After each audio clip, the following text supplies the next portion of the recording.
Hello student, कैसे हैं आप लोग। मैं प्रियंका आप सभी का सक्सेस मिशन में स्वागत करती हूँ।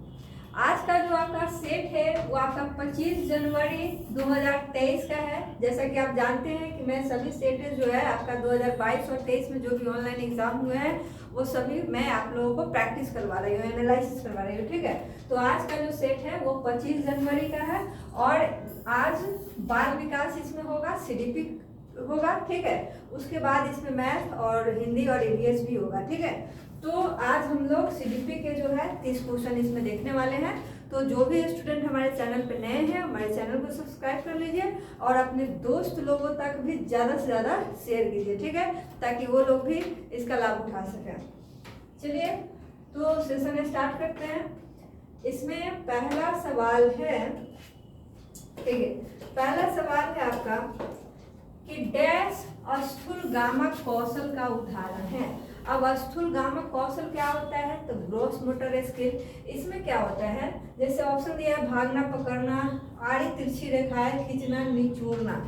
अब देखिए, एक तो ऑप्शन से भी कोई आदमी इसको पकड़ सकता है अगर नहीं भी पढ़ा है, क्योंकि ये तीन ऑप्शन एक जैसे हैं, एक ये अलग है। ठीक है, और उसके अलावा स्थूलगामक जो होता है आपका, जैसे कोई काम हम लोग करते हैं, ठीक है, तो स्थूलगामक में होता है कि आपके शरीर का जो बड़ी हड्डी है, मांसपेशियां है, वो काम करता है स्थूलगामक में, ग्रॉस मोटर स्किल में। ठीक है, जैसे दौड़ना है, भागना है, कूदना है, तो ये सभी में क्या होता है, पैर की हड्डी हमारा काम करता है। तो ये जब भी आपके बॉडी का बड़ी मांसपेशियां काम करे तो वो क्या होता है, स्थूलगामक कौशल होता है। अब देखिए, पकड़ना क्या होता है, हाथ से किसी चीज को पकड़ते हैं तो इसमें हाथ की छोटी मांसपेशियां जो है काम करती है। ठीक है, छोटी हड्डी इसमें काम करती है, छोटी अस्थियां काम करती है, तो इसलिए इसे हम लोग किसमें करते हैं, फाइन मोटर स्किल में रखते हैं। ठीक है, जब पकड़ना, आड़ी तिरछी रेखाएं खींचना, जो कि ये भी क्या है, छोटी मसल्स इसमें काम करती है। निचोड़ना भी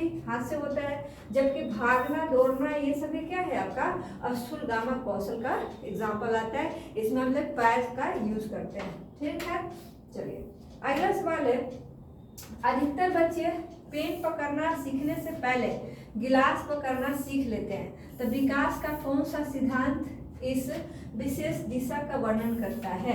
ये भी उसी टाइप से है। इसमें है कि पेन पकड़ने से पहले गिलास पकड़ना। ठीक है, तो ये आपका अधोगामी सिद्धांत होता है, जिसमें इसको जो है शरीर का ये जो विकास होता है केंद्र से लेकर शरीर के बाहरी अंगों तक होता है। ठीक है, जिसको प्रोक्सिमो डिस्टल बोला जाता है। ठीक है, तो ये क्या होगा, अधोगामी सिद्धांत इसका आ जाएगा। चलिए अगला सवाल है कि बहुत छोटे बच्चों के लिए निम्न में से कौन सी संस्थाएं जो है समाजीकरण की प्राथमिक संस्थाएं हैं। तो समाजीकरण किससे बोलते हैं, समाजीकरण होता है, वैसे शिक्षा भी बोल सकते हैं समाजीकरण, जिसमें बच्चे लोगों को अपने घर से, पास पड़ोस से, अपने सगे संबंधी से चीजें सीखने को मिलती है। ठीक है, तो उसे ही समाजीकरण की प्राथमिक जो है संस्थाएं मानते हैं। अब यहाँ आस पड़ोस है लेकिन मुद्रक संचार तो ये नहीं होगा, विद्यालय कानून तो ये तो होगा ही नहीं, समाजीकरण नीति और धर्म ये भी नहीं होगा। देखिए, परिवार है और आस पड़ोस है, क्योंकि बच्चा जब सीखने का शुरुआत करता है तो शुरुआत में जो है वो अपने फैमिली से, परिवार से और नेबर्स से सीखता है। ठीक है, तो आपका ऑप्शन क्या हो जाएगा, 4 हो जाएगा। अगला सवाल है कि 5 वर्षीय रीना को 2 पारदर्शी समरूप गिलास दिखाए गए, जो दोनों ही आकार में छोटे और चौड़े थे। दोनों बराबर मात्रा में दूध डाला गया, जिसे दिखाने पर रीना ने बराबर होने की सहमति जताई। फिर भी एक गिलास के दूध को किसी अन्य गिलास में जो है डाला गया, जो कि अपेक्षाकृत लंबा और संकीर्ण था। अब रीना का मानना है कि लंबे गिलास में छोटे गिलास की अपेक्षा दूध ज्यादा है। तो जीन पियाजे के सिद्धांत के अनुसार यह क्या दर्शाता है। देखिए, इसे क्या कहेंगे हम लोग, विकेंद्रीकरण में कठिनाई कहेंगे, या जीववादी सूच कहेंगे, या लाक्षणिक प्रकार्य कहेंगे, या काल्पनिक निम्नात्मक। तो काल्पनिक नहीं होगा, लाक्षणिक भी नहीं होगा, जीववाद तो इसमें आता ही नहीं है। विकेंद्रीकरण में कठिनाई, इसमें क्या होता है कि बच्चे जब होते हैं वो 2 से 6 साल के आसपास में, आपका 5 साल तक, उन लोगों को बस चीजें, हर एक चीज एनालाइज करते हैं, लेकिन कौन कम है कौन ज़्यादा है। जैसे एक तराजू पे एक साइड में बहुत सारे कॉटन रख दिए जाए, एक साइड में भारी वस्तु रख दिए जाए, ठीक है, तो उन्हें लगेगा कि कॉटन ज़्यादा है और ये जो भारी वस्तु है मतलब कोई ईंट पत्थर, तो ये कम मात्रा देख के समझते हैं, ठीक है। तो इसलिए विकेंद्रीकरण में कठिनाई होता है, ठीक है। तो ऑप्शन कौन सा हो जाएगा, ऑप्शन यहाँ एक हो जाएगा, क्योंकि इसमें जो है गिलास जो है अगर पतला होगा तो स्वाभाविक है उसकी मात्रा आपको ऊपर तक दिखाई देगी, और जो चौड़ा होगा छोटा होगा तो उसमें दूध की मात्रा तो नीचे तक ही रहेगी, तो इसका विकेंद्रीकरण करने में कठिनाई होती है। तो ये जीन प्याजे विकेंद्रीकरण के सिद्धांत में समझाए हुए हैं। चलिए अगला सवाल है, अनु का तर्क है कि केवल समाज ही तय कर सकता है कि क्या सही है, व्यक्तिगत रूप नहीं। लॉरेंस कोलबर्ग के नैतिक विकास सिद्धांत के अनुसार यह उदाहरण किस चरण को दर्शाता है। अब लॉरेंस कोलबर्ग जो है ये किस तरीके का नैतिकता का सिद्धांत दिए थे, तो देखिए तो इसमें ऑप्शन है आपका आज्ञा पालन, दंड, तो दंड वगैरह नहीं आता है, अच्छा लड़का अच्छी लड़की अभिव्यक्ति ये भी नहीं आता है इसमें, अधिकारिता और सामाजिक क्रम व्यवस्था अभिविन्यास या सार्वभौमिक नैतिक सिद्धांत अभिविन्यास, ठीक है। तो इसमें जो है एक है सार्वभौमिक नैतिक सिद्धांत और अभिविन्यास, देखिए ये भी नहीं है, अधिकारिता एवं सामाजिक क्रम व्यवस्था अभिविन्यास होगा। क्यों, क्योंकि जो है आपका जो लॉरेंस कोहलबर्ग है इन्होंने नैतिकता का जो आपका सिद्धांत दिया था तो उसमें अधिकारिता एवं सामाजिक क्रम, इसमें कहने का मतलब है कि इसमें नियम कानून जो होते हैं सभी समाज से हम लोग सीखते हैं और धीरे धीरे एक क्रम में आगे भी चलती है, ठीक है। तो अधिकारिता और एवं सामाजिक क्रम व्यवस्था अभिविन्यास जो होगा इसमें राइट आंसर होगा। चलिए अगला सवाल है 7वां नंबर, वाइगोत्स्की के विचार के अनुसार निम्न में से विद्यार्थियों के अध्ययन को पाठ प्रदान करने का कौन सा तरीका सही है। अब पाठ प्रदान करना मतलब क्या होता है, तो उसको हम लोग सीधा सीधा समझ सकते हैं कि हेल्प करना, ठीक है, हेल्प करना। अब जैसे ही इसमें हेल्प या सहयोग का किसी ऑप्शन में चर्चा होगा तो वही हमारा क्या होगा, राइट आंसर। कहता है उद्दीपन के द्वारा प्रतिक्रिया को अनुकूलित करना, तो ये नहीं होगा क्योंकि हेल्प इसमें कहीं भी नहीं है। सही जवाबों के लिए पुरस्कार देना, तो पुरस्कार देना ये किसी का मदद नहीं होता है, हेल्प नहीं होता है। जरूरत पड़ने पर संकेत और इशारे देना, मतलब आप किसी को जरूरत है आप उसको संकेत दे रहे हैं, इशारे दे रहे हैं, तो क्या कर रहे हैं आप उसको हेल्प कर रहे हैं, तो आपका राइट आंसर कौन हो जाएगा, सी हो जाएगा। देखिए इससे पहले वाला भी सेट हमने किया था तो उसमें ये सवाल था पार्ट से रिलेटेड, मतलब ये रिपीटेड सवाल है, एक ही ईयर में आपको ये रिपीटेड सवाल देखने को मिल गया। चलिए अगला सवाल है, लेव वाइगोत्स्की ने निम्न में से किसे बढ़ावा दिया है, तो किसे, कंठस्थ स्मरण को। कंठस्थ करना मतलब ये तो रट्टा मारने जैसा है, तो ये नहीं होगा। सहयोगात्मक अधिगम, एक है परीक्षा केंद्रित, तो परीक्षा केंद्रित नहीं होता है, मानकीकृत पाठ्यक्रम भी नहीं होता है, सहयोगात्मक अधिगम आपका यहाँ राइट आंसर होगा। क्योंकि हम लोग जब पढ़ाई लिखाई करते हैं या कोई भी चीज़ें जब अर्जन करते हैं, सीखते हैं, अधिगम करते हैं, तो उसमें क्या होता है, सहयोग बहुत ही जरूरी होता है। जैसे किसी को अगर कोई चीज़ नहीं आ रहा है तो अपने भाई बहन से सहयोग लेना, टीचर से सहयोग लेना और तब अपना अधिगम आगे करना, तो ये क्या होगा, सहयोगात्मक अधिगम जो है ये वाइगोत्स्की ने इसके बारे में बताया। चलिए अगला सवाल है 9 नंबर, कहता है एक प्रगतिशील कक्षा में अधिगमकर्ताओं को किस तरह समझा जा सकता है। तो देखिए केवल तो आपको ऑप्शन में दिख रहा है तो उसे तो ऐसे ही छांट देंगे। अब आपका ऑप्शन 3 बचा। अब इसमें कहता है प्रगतिशील कक्षा। प्रगतिशील कक्षा क्या होता है, तो देखिए उसमें एक तरह से आपका कंटिन्यूअस एक भागीदारी होता है किसी चीज को सीखने के प्रति। तो इसमें देखते हैं, कहता है निष्क्रिय यहाँ दिया है, तो ये निष्क्रिय आपका ऑप्शन क्या है, नेगेटिव है, इसे भी काट दीजिए पहले ही। कहता है ज्ञान के निर्माण में सक्रिय भागीदार के रूप में, तो सक्रिय भागीदार है अगर ज्ञान अगर अर्जन करने में, सीखने में, अधिगम करने में, तो वही आपका क्या होगा, प्रगतिशील कक्षा होगा। प्रगतिशील कक्षा जो होता है खोज पर आधारित होता है, प्रयोग पर आधारित होता है, ठीक है, और वो कंटिन्यू होना चाहिए, कंटिन्यू करेंगे तभी आप कुछ अच्छे से सीख पाएंगे। चलिए नेक्स्ट सवाल है 10वां, रजनी देखी गई वस्तुओं का मानसिक चित्रण और परिवर्तन में बहुत कुशल है, ठीक है। मतलब रजनी जो है क्या करती है, किसी चीज को देखती है तो उसके परिवर्तन और चित्रण में बहुत माहिर है। तो कहते हैं हवा गार्डन के बहुबुद्धि सिद्धांत के अनुसार वह किस प्रकार की बुद्धि दर्शाती है। ठीक है, तो आपको अच्छे से पता है कि हवा गार्डन ने बहु डायमेंशनल जो है बुद्धि का सिद्धांत दिया है, बहुबुद्धि का सिद्धांत, और उसी में जो होता है बहुबुद्धि के सिद्धांत में अस्थायित्व के बारे में समझाया है। ठीक है, तो स्थानिक इसमें कहा है, आपका ऑप्शन नंबर 3 है, स्थानिक के बारे में समझाया। भाषाई नहीं होगा, संगीतीय नहीं होगा, अंतर्व्यक्तित्व नहीं होगा, आपका स्थानिक हो जाएगा। क्लियर है। चलिए अगला सवाल है, अपने विचारों का मौखिकरण जेम्स को दिए सवालों का जवाब ढूंढने में अक्सर मदद करता है। यह कथन क्या दर्शाता है। तो देखिए भाषा और संज्ञान संबंधित नहीं है। आपको इससे पहले वाले सेट में भी हमने बताया था कि भाषा और संज्ञान, लैंग्वेज और कॉग्निशन क्या होता है, दोनों एक दूसरे से रिलेटेड होता है। ठीक है, यहाँ नहीं लगा है तो उसे काट देंगे। अब यहाँ पे है कि जैविक परिपक्वता भाषा विकास के लिए जिम्मेदार होता है। चलिए आगे वाला ऑप्शन देखते हैं। भाषा संज्ञान को सुसाधित करती है, हो सकता है। भाषाई अभिव्यक्ति के हस्तक्षेप से संज्ञान देरी से आती है, तो ये नहीं। ठीक है, जैविक परिपक्वता का इसमें कोई हिस्सेदारी नहीं है। यहाँ कहता है कि भाषा संज्ञान को सुसाध्य करती है, तो ये सही बात है, क्योंकि भाषा जो है संज्ञान से रिलेटेड होता है। लैंग्वेज कॉग्निशन में दोनों क्या होता है, इंटर रिलेटेड होता है, क्योंकि अगर आपको कोई थिंकिंग वगैरह करना है तो उसके लिए भी आपको भाषा क्या है, जरूरी है। ठीक है, किसी भी कल्पना को करने के लिए भी भाषा बहुत जरूरी है, नहीं तो माइंड में कोई कल्पना ही नहीं कर पाएंगे। चलिए अगला सवाल है, कहता है जेंडर डैश, मतलब जेंडर क्या है, लिंग क्या है। कहता है एक ऐसी अस्मिता है जो सामाजिक संरचनाओं द्वारा आकृति प्रदान करती है।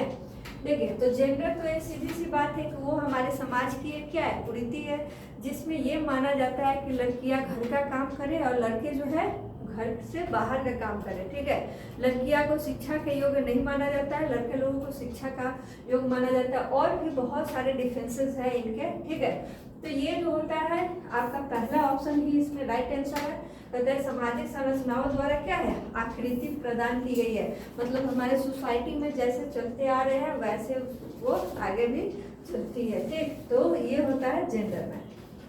चलिए अगला सवाल है 13 नंबर, इसमें दिया है कि विभिन्न सामाजिक, आर्थिक और सांस्कृतिक पृष्ठभूमि के बच्चे से युक्त कक्षा में विविध पाठ्यक्रम होने से सभी छात्रों के सीखने के अनुभव समृद्ध होते हैं। यह कथन, अब ऑप्शन से मिलाएंगे कि यह कथन क्या है।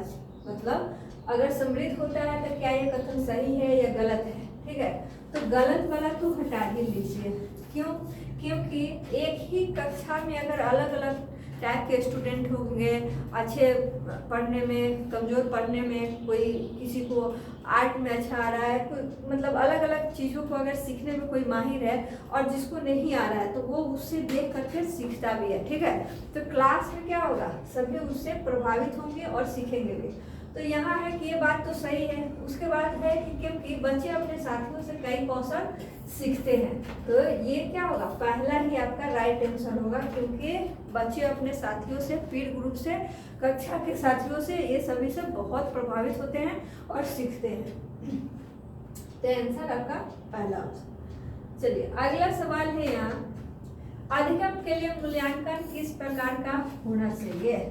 अधिगम के लिए मूल्यांकन मतलब सीखने के लिए आप जो मूल्यांकन कर रहे हैं तो क्या होना चाहिए, आप जिस चीज़ के लिए मूल्यांकन करेंगे तो उससे अंतर्निहित होना चाहिए, मतलब संदर्भित होना चाहिए, उससे रिलेटेड होना चाहिए। तो आपका ऑप्शन क्या है, पहला ऑप्शन ही आपका इसमें राइट आंसर है। ठीक है, चलिए नेक्स्ट सवाल है कि एक अध्यापिका द्वारा अपनाई गई कौन सी युक्ति विद्यार्थियों में सृजनात्मक सोच को बढ़ावा देती है।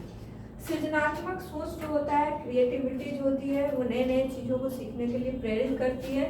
तो इसमें है कि बड़े गद्य कंठस्थ याद करने, तो याद करना ये सब रट्टा मारने जैसा ये सब निगेटिव वर्ड है, जहाँ भी मिले ये महानुभाव। ठीक है, वो ऑप्शन को काट के हटा दीजिए। ठीक है, अगला है ऑप्शन कि किसी समस्या को दर्शाने के अभिसारी तरीके को प्रोत्साहित करना। अगला है कि प्रकार्यात्मक स्थिरता को पुरस्कृत करना। अगला है ऐसी समस्याएं प्रस्तुत करना जिनके लिए नौचारी समाधान खोजने की जरूरत है। अब देखिए अभी सारे जो होता है दूसरे ऑप्शन में, अभी सारे इसमें नहीं होगा क्योंकि ये जो होता है एक जगह केंद्रित हो जाता है, ठीक। उसमें बहुत सारी चीज़ें आप सीख नहीं सकते, सीखने में आपको मतलब इसमें खोजबीन छानबीन पे आपका तरीका नहीं होता है। प्रकार्यात्मक स्थिरता को पुरस्कृत करना तो ये भी नहीं है। आपका ऑप्शन क्या हो जाएगा, ऑप्शन नंबर 4 हो जाएगा। यहाँ है कि नवचारी समाधान मतलब नए नए तरीके खोजना, उसको खोजने पर आधारित तो जो भी शिक्षा होती है, पढ़ाई लिखाई होती है, बहुत ही आपका सटीक होता है और समझ में भी आता है। तो ऑप्शन इसमें फोर्थ हो जाएगा। चलिए अगली सवाल है, वंचित वर्गों से संबंधित विद्यार्थियों के सफल समावेशन हेतु निम्न में से क्या जरूरी है। अब सफल समावेशन के लिए क्या जरूरी है, तो यहाँ लिखा है अनम्य पाठ्यक्रम, नहीं अनम्य पाठ्यक्रम तो बिल्कुल नहीं होना चाहिए। परीक्षा केंद्रित आ जाए तो ये भी नहीं आएगा। दुर्गम इमारतें तो ये भी नहीं आएगा, ठीक है। उचित समायोजन संरचना होना चाहिए, ठीक है, मतलब उचित है उसके विद्यार्थी के संदर्भ में, तो वो सीखने में क्या है अच्छा माना जाता है। चलिए नेक्स्ट सवाल है 17 नंबर। इसमें दिया है कि निम्न में से किस सिद्धांत पर समावेशन की विचारधारा आधारित है। तो आपको पता है कि समावेशन की विचारधारा मतलब सभी को एक समान मान करके आपको एक एजुकेशन देना, तो समता का उसमें आता है, तो समता हो जाएगा, अलगाव नहीं आएगा, पक्षपात नहीं आएगा, समानता भी नहीं आएगा। क्लियर है। चलिए नेक्स्ट सवाल है 18 नंबर। अवधान न्यूनता, न्यूनता मतलब जीरो, कुछ नहीं। अति क्रियाशीलता विकार से जूझते विद्यार्थियों में निम्न में से कौन सा विलक्षण अक्सर पाया जाता है। तो कहता है उच्च स्तरीय तौर से व्यवस्थित होना, या बहुत सचेत होना, या लंबे निर्देशों को सुनते समय धैर्यवान रहना, या आकुल होना। न्यूनता कहने का मतलब समझिए एक तरह से उसको हम लोग समझ सकते हैं कि जिनको पेशेंस नहीं है किसी चीज़ के लिए, ठीक है। अब पेशेंस नहीं है तो उनको अगर कोई चीज़ बोल दिया जाएगा तुरंत आकुल व्याकुल हो जाएगा वो आदमी, ठीक है। पेशेंस नहीं होता तो उसको क्या कर सकते हैं, आकुल होना बोल सकते हैं अगर अवधान न्यूनता है तो, ठीक है।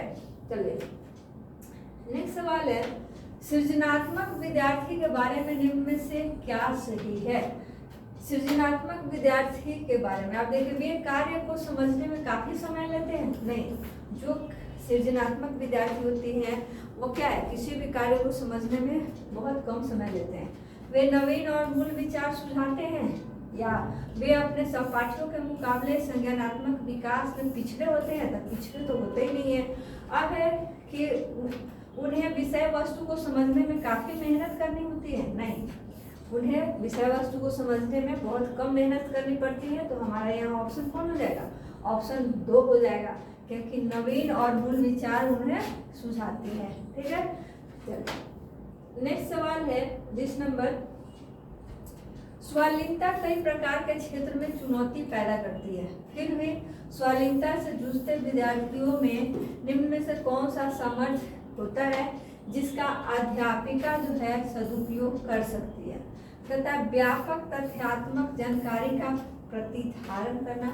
अब उसके बाद है कि सामाजिक परिस्थितियों का सही विवेचन करना, संज्ञानात्मक नम्यता, अपनी भावनाओं का सटीक जो है संप्रेषण, ठीक है। तो जो है व्यापक तथ्यात्मक जानकारी प्रतिधारण जो है यही आपका पहला ही जो है आपका इसमें स्वालीनता का आपका प्रकार है, ठीक है। चलिए तो और पढ़ने की जरूरत भी नहीं है। सामाजिक परिस्थिति का सही विवेचन नहीं होता है, संज्ञानात्मक नम्यता भी नहीं, और अपनी भावनाओं का सटीक इंफॉर्मेशन भी इसमें नहीं होता।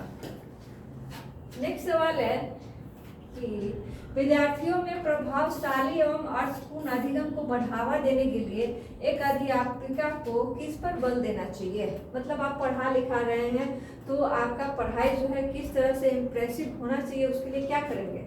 अब आपको अपने शब्दों में आंसर नहीं देना है, जो ऑप्शन में है उसमें से चुनना है। तो दी गई जानकारी को कंठस्थ जहाँ भी दिखे उस ऑप्शन को हटा दीजिए, निगेटिव वर्ड है। विद्यार्थी में प्रतिस्पर्धा की भावना बढ़ाने के लिए, अब देखिए प्रतिस्पर्धा जो है, मतलब एक दूसरे से उसमें कंपेरेबिलिटी का ये भावना उसमें नहीं बढ़ाना है, ठीक है। व्यवहार के अनुकूलन के लिए ये भी नहीं आएगा। पाठ्य सामग्री को वास्तविक जीवन के संदर्भ से जोड़ने पर, तो जो भी आप किताबी भाषा में पढ़ते हैं वो सारी चीज़ें क्या होती है, हमारे दैनिक जीवन से रिलेटेड होती है, ठीक है। तो अगर आप वास्तविक जीवन के संदर्भ में अगर जोड़ते हैं तो वो आपका क्या होगा, प्रभावी शिक्षण होगा, ठीक है। तो ऑप्शन 4 हो जाएगा। नेक्स्ट सवाल है, निम्न में से कौन सा उपागम विद्यार्थियों के ज्ञान अर्जन की योग्यता को कमतर आंकता है। कमतर मतलब बहुत कम, ठीक है। तो खोजी अधिगम तो बहुत एक व्यापक स्तर पे है। सहज अनुमान लगाना ये भी व्यापक स्तर है। संयोगात्मक अधिगम भी आपका पॉजिटिव आता है, ठीक है। और निष्क्रिय नकल तो ये आपका क्या है, कमतर आकलन है। तो ये आपका ऑप्शन क्या हो जाएगा, इसमें राइट आंसर ऑप्शन 4 हो जाएगा। आप देखिए अगला सवाल है, कथन है और तर्क है। कहता है कि किसी नए संप्रदाय को पढ़ने के समय एक अध्यापिका को विद्यार्थियों के पूर्व ज्ञान को सक्रिय करना चाहिए, सही बात है। अगला है कि अधिगम अधिक प्रभावशाली होता है जब विषय वस्तु को जानकारी के असंबंधित खंडों के रूप में प्रस्तुत किया जाता है। अब इसमें क्या करेंगे, इसमें ए और आर दोनों सही है तथा आर जो है ए की सही व्याख्या है, या ए और जो है आर दोनों सही है परंतु आर जो है ए की सही व्याख्या नहीं है। तो देखिए यहाँ पे ए तो सही है कि अगर आप प्रोनाउन पढ़ रहे हैं तो नाम की जानकारी आपको होनी चाहिए। तो कोई भी चीज़ें अगर आपको पूर्व ज्ञान से अगर रिलेट करते हैं तो आपको ज़्यादा अच्छे से समझ में आएंगे, तो ये सही है। लेकिन आर क्या है, आपका यहाँ गलत है कि अधिगम अधिक प्रभावशाली होता है जब विषय वस्तु को जानकारी के असंबंधित खंडों के रूप में। यहाँ संबंधित खंड होता है तो हमारा ये भी क्या होता है, सही होता है, लेकिन असंबंधित है इसलिए ये क्या हो जाएगा, गलत हो जाएगा। तो हमारा ए ऑप्शन सही होगा और आर गलत। तो ये ऑप्शन किस में है, आपका ऑप्शन नंबर 3 में है। ए सही किंतु आर गलत, ठीक है। नेक्स्ट सवाल है, अधिगम की प्रकृति डैश और डैश है। तो देखिए अधिगम की प्रकृति क्या है कि आप उसको कंटिन्यू सीखेंगे तो आप सीख पाएंगे। तो सक्रिय है और क्या है, व्यक्तिगत है, नहीं सामाजिक है। तो ऑप्शन आपका कौन सा हो जाएगा, एक ही ऑप्शन हो जाएगा। निष्क्रिय तो ऐसे भी आपका निगेटिव वर्ड है, इसको हटा दीजिए, ठीक है। चलिए निगेटिव वर्ड जितने भी आ रहे हैं उतना अपने दिमाग में रखना है क्योंकि वो आपके ऑप्शन को जो है छांटने में मदद करता है। निम्न में से कौन सी युक्तियां समस्या समाधान के लिए क्या है, प्रभावशाली है। तो कहता है स्मृति सहायक विधियां, तो ये आपका क्या है, आवश्यक है। स्मृति पर आधारित अन्वेषण भी आपका है। प्रकार्यात्मक स्थिरता नहीं होता है, कलन विधि होता है। तो आपका ए बी डी किस में है, तो ए बी सी है, नहीं होगा एस सी डी है, ए बी डी आपका ऑप्शन किस में है, आपका ऑप्शन नंबर 4 है। क्लियर है। चलिए नेक्स्ट सवाल पे आते हैं। 26 नंबर सवाल है, कहता है कथन ए, एक अध्यापिका को विद्यार्थियों को अपने विचार साझा करने के लिए प्रेरित करना चाहिए चाहे वह विचार भ्रांतियां ही क्यों ना हो, ठीक है। तो ये आपका क्या है, सही है या गलत है, तो सही है। आर जो है भ्रांतियां विद्यार्थियों द्वारा गठित सहज सिद्धांत होती है जो अधिगम प्रक्रिया को महत्वपूर्ण होती है। आप सही विकल्प चुनिए कि दोनों सही है या दोनों गलत है, या फिर दोनों में जो है आपका एक सही है या एक गलत है, या दोनों जो है गलत है। तो इसमें कौन सा आएगा, तो देखिए यहाँ भ्रांतियां विद्यार्थियों का गठित सहज सिद्धांत होती है जो अधिगम प्रक्रिया में महत्वपूर्ण होती है। तो ये आपका सही है। अगला जो इसमें पहला दिया था कि एक अध्यापिका को विद्यार्थियों को अपने विचार साझा करने के लिए प्रेरित करना चाहिए चाहे वह विचार क्या हो, भ्रांतियां ही क्यों ना हो, ठीक। तो इसमें हम लोग क्या करेंगे इसमें, तो देखिए इसमें ये भी सही है और आर भी सही है, दोनों क्या है, सही है। और आर जो है एक ही सही व्याख्या भी करता है। तो हमारा ये ऑप्शन किस में होगा, ए और आर दोनों सही है और आर एक ही सही व्याख्या भी करता है। तो ऑप्शन कौन सा, ये ऑप्शन। चलिए नेक्स्ट सवाल है, संवेग और संज्ञान के संदर्भ में निम्न में कौन सा कथन सही है। संवेग और संज्ञान, इमोशन और कॉग्निशन में क्या इसमें है कथन सही वो देखना है। कहता है उच्च स्तरीय दुष्निश्चितता समस्या समाधान कौशलों को क्या करती है, बेहतर करती है, या संतुलित उत्साह भागीदारी और अधिगम को बढ़ाता है, निराशा अधिगमकर्ताओं और अधिक प्रयास करने को अभिप्रेरित करती है, या समृद्धि अधिगमकर्ताओं और सामूहिक कार्य में पहल करने के लिए क्या होती है, आपको अभिप्रेरित करती है। तो इसमें कौन हम लोग कर सकते हैं, देखिए शर्मिंदगी अधिगमकर्ताओं को पहल करने में अभिप्रेरित करती है, ये नहीं होगा। निराशा दिया है, ये भी नहीं होगा। यहाँ दुष्निश्चितता समस्या समाधान भी नहीं होगा। कौन हो जाएगा, संतुलित उत्साह भागीदारी और अधिगम को क्या करता है, बढ़ावा देता है। तो ये ऑप्शन हमारा कौन सा हो जाएगा, 2 हो जाएगा। चलिए नेक्स्ट सवाल है, विद्यार्थियों को किस प्रकार के लक्षण निर्धारित करने के लिए प्रेरित किया जाना चाहिए। अब देखिए कोई लक्ष्य अगर आप साधते हैं, एक गोल या एम, ठीक है, तो वो क्या होता है, तो अगर कुछ आप पा लिए तो लोग कहते हैं कि हाँ महारत हासिल है उसको इस चीज़ में, ऐसी स्किल में क्या है, महारत हासिल है। तो कहने का मतलब महारत उन्मुखी होना चाहिए, ठीक है। तो ये ऑप्शन आपका क्या है, पहला ही है। यहाँ असफलता स्वीकृत दिया है, तो ये तो ऐसे भी निगेटिव अर्थ है असफलता। प्रदर्शन उन्मुखी नहीं होता है, सफलता परिहार भी नहीं आता। चलिए नेक्स्ट सवाल है कि डैश अधिगम को सकारात्मक रूप से प्रभावित करता है, जबकि डैश नकारात्मक रूप से जो है प्रभावित करता है। तो देखिए विचारावेश संकल्पना ये नहीं आएगा। निष्क्रिय दिया है तो ये भी हटा दीजिए। चर्चा समालोचनात्मक चिंतन, तो शुरू में सकारात्मक देना है तो ये आपका नहीं आएगा। एस्कीमा जो होता है, एस्कीमा ही आपका सही आंसर होगा। अब एस्कीमा कहते हैं किसको है, तो देखिए बच्चे में क्या होता है कि बहुत सारी चीजें पहले से याद होता है, पहले ज्ञान को नए ज्ञान से जोड़कर जो हम लोग पढ़ते हैं सीखते हैं वो आपका पहले से जो स्टोर होता है, सीधा सीधा समझिए माइंड में एक तरह से एक मेमोरी होता है जिसमें जो चीज़ें आपकी सेव है वो सभी एस्कीमा में आपके आते हैं। तो यहाँ तो आपका एस्कीमा हो जाएगा। और यहाँ क्या होगा, अधिगम और सख्तता जो होती है नकारात्मक रूप से प्रभावित होती है, ठीक है। तो आपका ऑप्शन कौन सा सही है, ऑप्शन नंबर 4 राइट आंसर होगा। लास्ट सवाल है आपका 30 नंबर, लिखा है कि राष्ट्रीय शिक्षा नीति 2020 किस प्रकार के शिक्षा शास्त्रों का प्रस्ताव जो है रखती है। अब जो आपका राष्ट्रीय शिक्षा नीति 2020 है ये परीक्षा केंद्रित है कि अधिगमकर्ता केंद्रित है कि अध्यापक केंद्रित है या बहिष्कार केंद्रित। तो बहिष्कार तो खैर हटा ही दीजिए क्योंकि ये तो बहिष्कृत हो गया।